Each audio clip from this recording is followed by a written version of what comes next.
Comrade, one question on another topic. At Jabalpur, the Christian minorities are attacked by Sangha Parivar, and this issue is asked by our media persons to the minister, Central Minister Suresh Gopi. He threatened and humiliated the media people. You see, if you remember, a few years ago, two nuns from Kerala were traveling in the train, and they were just in the compartment and they were attacked that they are going for conversion.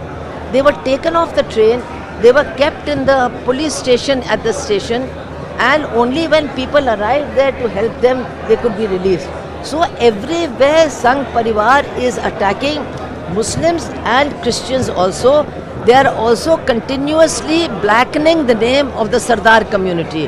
They are anti all the minorities, and therefore in Jabalpur what has happened is, in the name of conversion, they try to actually harass and arrest some people who belong to Kerala and who are working as priests over there. They are doing this all over India. Even in Chhattisgarh, they are trying to create a division between Christian tribals and non-Christian tribals and making them attack each other. This is their only politics. But we have to understand that behind this divisive politics, what is their real policy?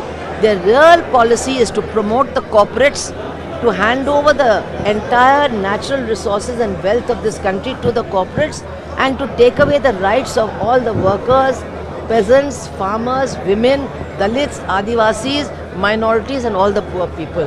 So the struggle has to be on all these fronts against all their policies, and part of the struggle is certainly the struggle against this Waqf Act and protection of minorities.